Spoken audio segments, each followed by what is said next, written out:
Hello friends, स्वागत है आपका मेरे यूट्यूब चैनल मैडनेस लोडेड पर। आज हम पढ़ेंगे सेक्शन 39 डिलीवरी टू कैरियर और wharfinger sales of goods and 1930 में। देखते हैं। If a tradesman orders goods to be sent by a carrier though he does not name any particular carrier the moment the goods are delivered to the carrier it operates as a delivery to the purchaser. If a tradesman orders जहाँ पर एक tradesman order करता है कि goods जो send होंगी वो career के द्वारा होंगी, भले ही वो किसी पर्टिकुलर कैरियर का नाम नहीं लेता है, बट जो कैरियर के द्वारा ही डिलीवरी की जाएगी, तो जब कैरियर को डिलीवरी दे दी जाती है गुड्स की, तो ये ऐसा मान लिया जाता है कि वो परचेजर को डिलीवरी दे दी गई है। सेक्शन 39 बात करता है डिलीवरी टू कैरियर और वारफिंगर की।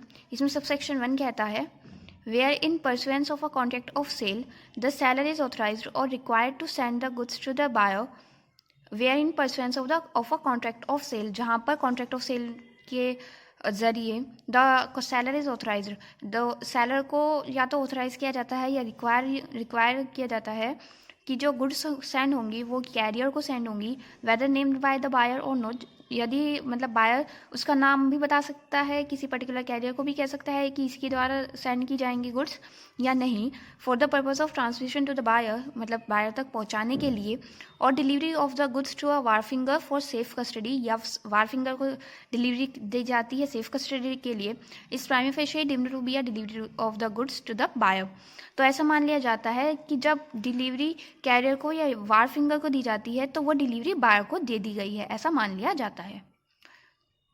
इसमें सबसेक्शन 2 थोड़ा सा बड़ा है, देखते हैं। Unless otherwise authorized by the buyer, the seller shall make such contract with the carrier or warfinger on behalf of the buyer as may be reasonable, having regard to the nature of the goods.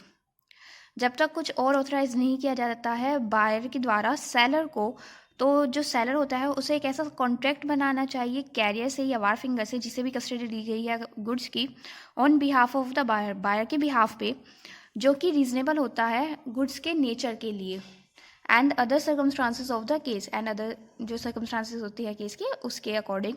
If the seller omits so to do, मतलब जब seller मना कर देता है ऐसा कोई भी contract बनाने से वारफिंगर के साथ या कैरियर के साथ बायर के बिहाफ पर, and the goods are lost or damaged in the course of transit or whilst in the custody of the wharfinger, और गुड्स को कोई भी नुकसान हो जाता है या वो डैमेज हो जाती है जब वो ट्रांजिट में है, ट्रांजिट के कोर्स में है, मतलब जब वो बायर तक पहुंचाई जा रही हैं, या तो वारफिंगर की कस्टडी में या कैरियर की कस्टडी में, the buyer may decline to treat the delivery to the carrier or wharfinger as a delivery to himself. तो जो बायर होता है वो मना कर सकता है कि जो डिलीवरी कैरियर को या वारफिंगर को दी गई थी वो ऐसा ट्रीट की जाएगी कि मुझे डिलीवरी दी गई है, बायर इसे मना कर सकता है।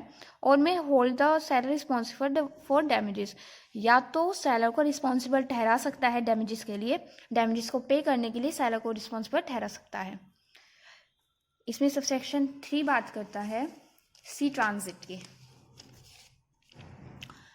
Unless otherwise agreed, where goods are sent by the seller to the buyer by a route involving sea transit, जहाँ पर एक ऐसा रूट हो जाता है जहाँ पर जो जब सेलर बायर को डिलीवरी दे रहा है वहाँ पर सी मतलब समुद्र का रास्ता भी है, in circumstances in which it is usual to ensure the seller shall give such notice to the buyer as may enable him to insure them during their sea transit, जहाँ इन सर्कमस्टांसेस में जहाँ यूजुअल हो जाता है कि जो goods हैं उन्हें इंश्योर करा लिया जाए, तो जो सेलर होता है उसे बायर को ये नोटिस देना चाहिए कि वो इंश्योर करा रहे गुड्स को सी ट्रांजिट के during, and if the seller fails so to do, और सेलर फेल हो जाता है ये करने में, या वो मना कर देता है या वो नहीं करता, the goods shall be deemed to be at his risk during such sea transit, तो जो गुड्स होंगी वो तब बायर के रिस्क पर नहीं होकर सेलर के रिस्क पर होंगी।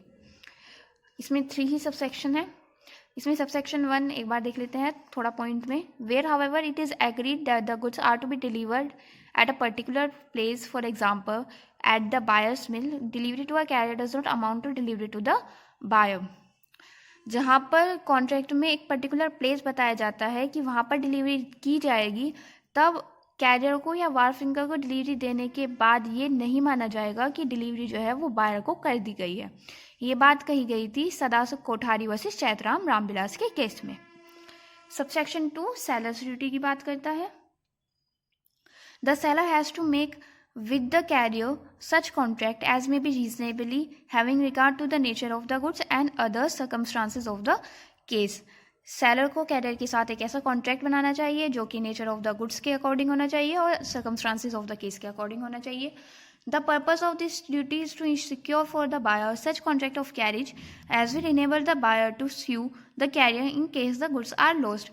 ये जो कॉन्ट्रैक्ट बनाया जाता है सेलर के द्वारा कैरियर के साथ, तो ये बायर के लिए कुछ फ़ायदा करता है। क्या फ़ायदा करता है कि अगर कोई भी गुड्स लॉस्ट हो जाती है या गुड्स का कोई भी डैमेज हो जाता है तो कैरियर जो होगा, जो बायर होगा, वो कैरियर को जिम्मेदार ठहराएगा, ना कि सेलर को, अगर सेलर ने कॉन्ट्रैक्ट बनाया है कैरियर के साथ या वारफिंगर के साथ। If the seller fails to make such a contract, the buyer may refuse to treat the delivery to the carrier as delivery to himself or may hold the seller liable in damages। जहाँ पर seller ऐसा कोई भी contract नहीं बनाता है तो जो बायर होता है वो मना कर सकता है डिलीवरी लेने से या सेलर को जिम्मेदार ठहरा सकता है डैमेजेस के लिए। इसमें केस है क्लर्क वर्सेस हर्चिन्स का। The carrier to whom the goods were delivered in this case notoriously required a notice that the goods were over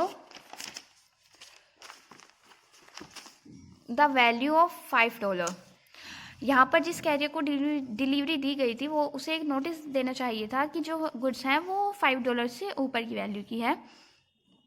otherwise he was not liable for any loss. The seller give no such notice. Seller ने कुछ भी ऐसा notice नहीं दिया। It was held that he had failed in his duty of making a reasonable contract and therefore was liable for the loss। ऐसा माना गया कि सेलर ने अपनी ड्यूटी देने में लापरवाही की, मतलब उसने फेल हो गया वो अपनी ड्यूटी करने के लिए, एंड वो लाइबल का ठहराया गया लॉस के लिए। इसमें सबसेक्शन 3 बात करता है सी ट्रांजिट की। सी ट्रांजिट हम इससे नेक्स्ट वीडियो में पढ़ेंगे बिकॉज इसमें 3 टाइप के कॉन्ट्रैक्ट्स हैं, FOB and CIF and execute contract. इसमें 3 टाइप के कॉन्ट्रैक्ट्स होते हैं। ये थोड़ा लंबा हो जाएगा अगर हमने इसी वीडियो में कवर किया। इससे नेक्स्ट वीडियो में हम पढ़ेंगे सबसेक्शन 3 जो कि सी ट्रांजिट की बात करता है। आज की वीडियो में इतना ही। तो आई होप आपको समझ में आया होगा। अगर आपको समझ में आया तो आप अपने फ्रेंड्स के साथ भी इस वीडियो को शेयर कीजिएगा। आई थिंक आज के लिए इतना ही। मिलते हैं इससे नेक्स्ट वीडियो में। Till then bye bye, take care.